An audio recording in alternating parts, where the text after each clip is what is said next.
പ്രധാനമന്ത്രി Narendra Modi, French president Emmanuel Macron, American vice president JC. Walls എന്നിവരുമായി കൂടിക്കാഴ്ച നടത്തി. പാരീസിൽ നടക്കുന്ന ഉച്ചകോടിയിൽ ഇമ്മാനുവൽ മാക്രോണിനൊപ്പം മോദി അധ്യക്ഷത വഹിക്കും. 2 ദിവസത്തെ സന്ദർശനത്തിനായി ഇന്നലെ രാത്രിയാണ് മോദി ഫ്രാൻസിലെത്തിയത്. വിവരങ്ങളുമായി ഇന്റർനാഷണൽ ഡെസ്കിൽ നിന്ന് ഐസൻ ജോസ് ചേരുന്നുണ്ട്. ഐസൻ, പ്രധാനമന്ത്രി ഇന്ന് ഉച്ചകോടിയിൽ പങ്കെടുക്കുകയാണ്. എന്തൊക്കെയായിരിക്കും ഉച്ചകോടിയിൽ പ്രധാന ചർച്ചയാകുക? തീർച്ചയായും അന്താരാഷ്ട്ര ഉച്ചകോടിയിൽ പ്രധാനമന്ത്രി പങ്കെടുക്കുന്നു എന്നതിലുപരി രാജ്യത്തിന്റെ പ്രധാനമന്ത്രി അല്ലെങ്കിൽ ഭാരതത്തിന്റെ പ്രധാനമന്ത്രി പങ്കെടുക്കുന്നു എന്നതാണ് ഏറെ ഗൗരവത്തോടെ ലോകം മുഴുവൻ നോക്കിക്കാണുന്നത്. പ്രധാനമന്ത്രി പങ്കെടുക്കുന്ന രാജ്യത്തിന്റെ പ്രത്യേകത തന്നെയാണ് ഇതിന് പ്രധാന കാരണം. നമുക്കറിയാവുന്നതാണ്, 142 കോടി ജനങ്ങളുള്ള അതിസങ്കീർണമായ സാമൂഹ്യ വ്യവസ്ഥ നിലനിൽക്കുന്ന ഒരു രാജ്യത്ത്, അല്ലെങ്കിൽ ഇത്തരത്തിലുള്ള സങ്കീർണതകൾ, നിരവധി വൈവിധ്യങ്ങൾ നിലനിൽക്കുന്ന ഒരു രാജ്യത്ത് ആർട്ടിഫിഷ്യൽ ഇന്റലിജൻസിന്റെ സാധ്യത എത്ര കണ്ട് പ്രയോജനപ്പെടുത്താൻ സാധിക്കുമെന്നതിനെ ലോകത്തിന് തന്നെ മാതൃകയാകാവുന്ന ഒരു പ്രദേശമാണ് ഭാരതം. നമുക്കറിയാവുന്നതാണ്, പലയിടങ്ങളിലും വളരെ പ്രായോഗികമായി ഭാരതം ഈ ആർട്ടിഫിഷ്യൽ ഇന്റലിജൻസിനെ പ്രയോജനപ്പെടുത്തിയിട്ടുണ്ട്. ഇതിന്റെ അനുഭവ സമ്പത്തും അതുപോലെ തന്നെ തുടർ വീക്ഷണങ്ങളും കാര്യക്ഷമമായ അടുത്ത നടപടിക്രമങ്ങളും വരും നൂറ്റാണ്ടിലേക്ക് ഉൾപ്പെടെ എങ്ങനെയാണ് നമ്മൾ പ്രയോജനപ്പെടുത്തേണ്ടത്, ആർട്ടിഫിഷ്യൽ ഇന്റലിജൻസിനെ അല്ലെങ്കിൽ നിർമ്മിത ബുദ്ധിയെ പ്രയോജനപ്പെടുത്തേണ്ടത് എന്ന വിഷയത്തെ സംബന്ധിച്ചായിരിക്കും പ്രധാനമായും ചർച്ചകൾ നടക്കുക. നമുക്കറിയാവുന്നതാണ്, ഭാരതത്തിന്റെ സാമ്പത്തിക ഉൾച്ചേർക്കൽ, നിരവധിയായ സാമ്പത്തിക ഉൾച്ചേർക്കൽ, അതായത് ജൻധൻ യോജന ഉൾപ്പെടെയുള്ള സാമ്പത്തികമായ ഉൾച്ചേർക്കൽ, അതുപോലെ തന്നെ ദാരിദ്ര്യ നിർമ്മാർജ്ജനത്തിൽ നിർണായകമായ പങ്കുവഹിക്കുന്ന സാധ്യതകൾ, ഇതെല്ലാം തന്നെ നമുക്ക് വളരെ കൃത്യമായി അനുഭവങ്ങൾ പറയാനുണ്ട്. അതിന്റെ എല്ലാം പശ്ചാത്തലത്തിലാണ് ഈ ബിഗ് ഡാറ്റ മാനേജ്മെന്റിൽ ആർട്ടിഫിഷ്യൽ ഇന്റലിജൻസിന്റെ സാധ്യത എത്ര കണ്ടുണ്ട് എന്നത് സംബന്ധിച്ച്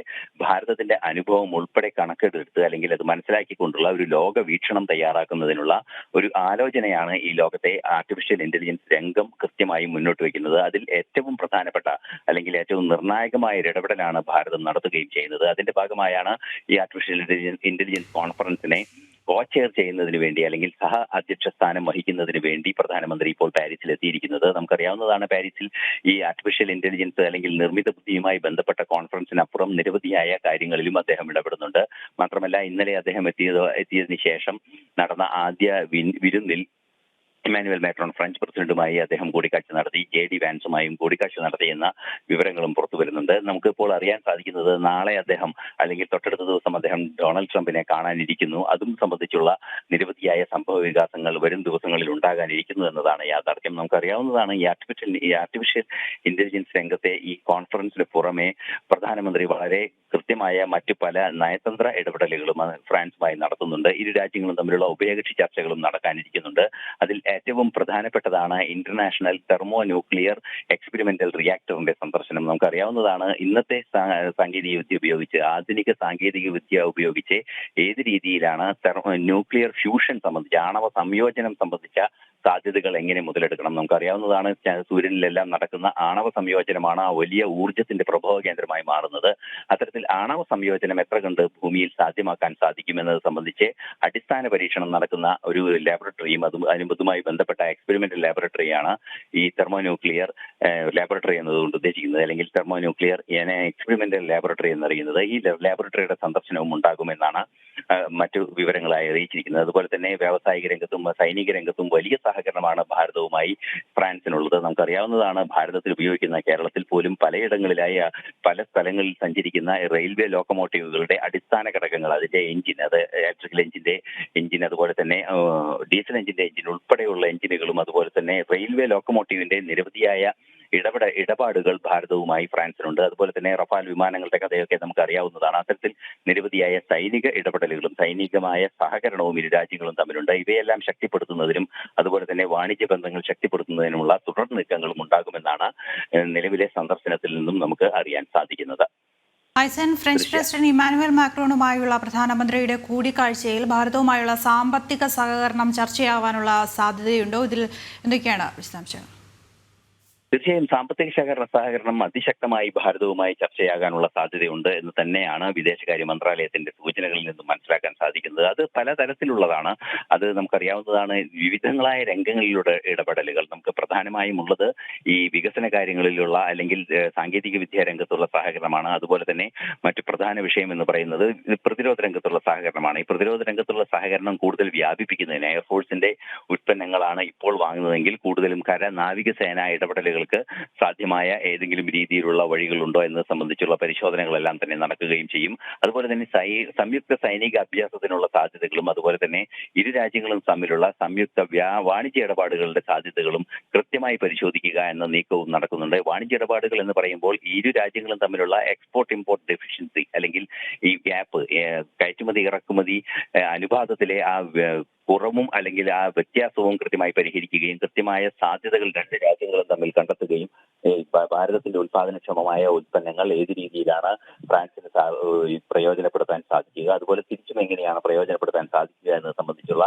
വിശാലമായ നിരവധി ചർച്ചകളും കരാറുകളും ഉണ്ടാകുമെന്ന് തന്നെയാണ് അറിയാൻ സാധിക്കുന്നത്. ഇന്ന് വൈകുന്നേരത്തോടെ ഇത് സംബന്ധിച്ച കൂടുതൽ വിശദാംശങ്ങൾ പുറത്തുവരികയും ചെയ്യും. എന്ത് തന്നെയായാലും നിലവിലെ സാഹചര്യത്തിൽ ഇന്ത്യയുടെ ഏറ്റവും മികച്ച പങ്കാളിയാണ് ഫ്രാൻസ്. അതുകൊണ്ട് തന്നെ പ്രതിരോധ രംഗത്തും അതുപോലെ തന്നെ പ്രതിരോധേതര വികസന രംഗങ്ങളിലും ശക്തമായ സാന്നിധ്യം ഇരു രാജ്യങ്ങളും തമ്മിലുള്ള ചർച്ചകളിൽ ഉണ്ടാകുമെന്നത് തർക്കമില്ലാത്തൊരു കാര്യമാണ്. അക്കാര്യത്തിലുള്ള നീക്കങ്ങൾ വളരെ കാര്യക്ഷമമായി മുന്നോട്ട് പോകുന്നുവെന്ന് തന്നെയാണ് അറിയാനും സാധിക്കുന്നത്. അതുപോലെ ഐസൻ എടുത്തു പറയേണ്ട മറ്റൊരു കാര്യം കൂടിയാണ്, ട്രംപ് പ്രസിഡന്റായ ശേഷം ആദ്യമായാണ് പ്രധാനമന്ത്രിയുമായി കൂടിക്കാഴ്ച നടത്തുന്നത്. ഈ കൂടിക്കാഴ്ചയിൽ ഭാരതത്തിൽ നിന്നുള്ള അനധികൃത കുടിയേറ്റക്കാർ, അമേരിക്കയിലെ അനധികൃത കുടിയേറ്റക്കാരെ കുടിയൊഴിപ്പിക്കുന്നത് സംബന്ധിച്ചുള്ള വിഷയം ചർച്ചയാകാനുള്ള സാധ്യതയുണ്ടോ? തീർച്ചയായും ഈ അനധികൃത കുടിയേറ്റക്കാരുടെ വിഷയത്തിൽ ഭാരതവും അമേരിക്കയും തമ്മിൽ സംഘർഷം നിലനിൽക്കുന്നില്ല എന്നതാണ് ഒരു യാഥാർത്ഥ്യം. നമുക്കറിയാവുന്നതാണ് ഇരു രാജ്യങ്ങളും തമ്മിൽ ഈ കാര്യത്തിൽ കൃത്യമായ നിലപാടുകൾ. അനധികൃത കുടിയേറ്റക്കാർ അല്ലെങ്കിൽ മതിയായ രേഖകളില്ലാതെ ഭാരതത്തിൽ നിന്നും അവിടെ എത്തിയവരെ തിരിച്ചയക്കുന്നത് സംബന്ധിച്ച വിഷയം നേരത്തെ തന്നെ വിദേശകാര്യമന്ത്രി ഇത് സംബന്ധിച്ച് കൃത്യമായൊരു സ്ഥിരീകരണം നൽകിയിരുന്നു. അദ്ദേഹം മാധ്യമങ്ങളോട് തന്നെ വളരെ കൃത്യമായി പറഞ്ഞത് ഭാരതത്തിന്റെ നിലപാട് അമേരിക്കയ്ക്ക് മാത്രമല്ല ലോകരാജ്യങ്ങളിൽ എവിടെയായാലും ഭാരതത്തിന്റെ പൗരന്മാർ അനധികൃതമായി താമസിക്കുന്നുണ്ടെങ്കിൽ അല്ലെങ്കിൽ മതിയായ രേഖകളില്ലാതെ താമസിക്കുന്നുണ്ടെങ്കിൽ അവരെ തിരിച്ചു കൊണ്ടുവരാനുള്ള ഉത്തരവാദിത്വം ഏറ്റെടുക്കാൻ ഭാരതം തയ്യാറാണ് എന്ന കൃത്യമായ നിലപാട് നേരത്തെ തന്നെ ട്രംപ് തെരഞ്ഞെടുക്കപ്പെട്ട് അധികാരമേൽക്കുന്ന സമയത്ത് തന്നെ എസ് ജയശങ്കർ വ്യക്തമാക്കിയിരുന്നു. ഇന്ത്യയുടെ വിദേശകാര്യ നയം തന്നെ അതാണ്.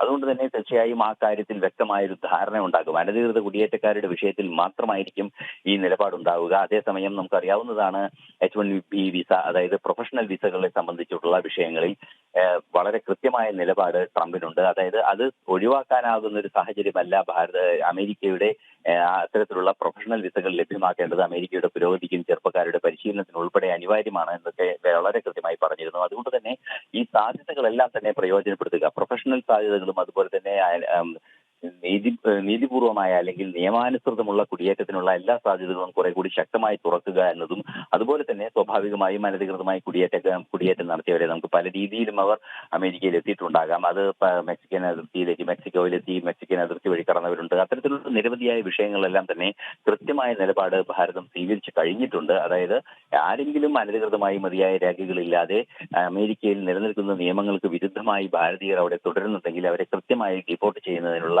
നീക്കങ്ങൾ അല്ലെങ്കിൽ അവരെ തിരിച്ചു കൊണ്ടുവരുന്നതിനുള്ള നീക്കങ്ങൾക്ക് പൂർണ്ണ പിന്തുണയാണ് ഭാരതം ഉറപ്പാക്കിയിരിക്കുന്നത്. അതുകൊണ്ട് തന്നെ ഈ കാര്യത്തിൽ വലിയ സംഘർഷങ്ങൾക്കിടയിലുള്ള ചർച്ചകൾ ഉണ്ടാകില്ല എന്ന് തന്നെയാണ് മനസ്സിലാക്കാൻ സാധിക്കുന്നത്. എന്നാൽ കൃത്യമായ നിലപാടുകൾ നമുക്ക് ഉണ്ടാവുകയും ചെയ്യും. ഈ കഴിഞ്ഞ ദിവസങ്ങളിലുണ്ടായ നാടുകടത്തൽ സംബന്ധിച്ച ചില വിഷയങ്ങളെല്ലാം തന്നെ പരാമർശിക്കപ്പെടും എന്ന് തന്നെയാണ് മനസ്സിലാക്കാൻ സാധിക്കുന്നത്. കൃത്യമായ നിലപാട് പ്രധാനമന്ത്രി നരേന്ദ്രമോദി ഈ വിഷയത്തിൽ അവതരിപ്പിക്കുമെന്ന് തന്നെ നമുക്ക് മനസ്സിലാക്കാനും സാധിക്കുന്നുണ്ട്.